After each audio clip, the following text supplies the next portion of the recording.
Jaber Khan Pathan અને એના પુત્રો અને એના જે બીજા મિત્રો હતા, એના પુત્રોના મિત્રો હતા, એમની ઉપર ચાકુ અને પ્લાસ્ટિકના દંડાથી હુમલો કર્યો. એમાં જે પ્રીતમ રામનારાયણ શર્મા જે છે એની પાસેના ચાકુથી આ ઝાકીર ખાનના સાથળના ભાગે ઈજા કરેલી હતી અને એમાં વધારે બ્લીડિંગ થતાં એમને સારવાર માટે સિવિલ હોસ્પિટલમાં મોકલેલા હતા અને તેમનું સારવાર દરમિયાન એમનું અવસાન થયેલું છે.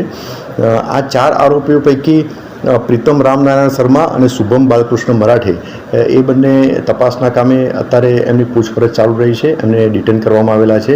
અને એના સિવાય ત્રીજો જે આરોપી છે કિરણ ઉર્ફે ચેતન બાવિસ્કર, એને આ મારામારીમાં એને પણ ઈજા થયેલી છે, કારણ કે સામા પક્ષવાળા જોડે જે માથાકૂટ થઈ, મારામારી થઈ, એમાં એમને પણ ઈજા થયેલી છે. તો એમને અત્યારે હાલ સારવાર હેઠળ એપલ હોસ્પિટલમાં રાખેલા છે. એમાં ત્યાં જાપ્તો પણ રાખવામાં આવેલો છે. એટલે એમને પણ ત્યાંથી રજા આપેથી પછી આગળની કાયદેસર કાર્યવાહી કરવામાં આવશે. આ ગુનામાં જે ચોથો આરોપી છે અંકિત દિનકર પાટીલ, એની ધરપકડ ટાળવા અત્યારે નાસ્તો ફરે છે, એટલે કે ફરાર છે.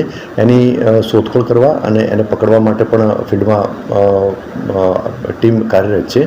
આમ આ 4 આરોપીઓ પૈકી 3 આરોપીઓ અત્યારે પોલીસ તપાસ હેઠળ છે. અને આ 4 આરોપીઓ પૈકી જે 2 આરોપીઓ જે છે, જે મેઇન આરોપી પ્રીતમ નારાયણ શર્મા અને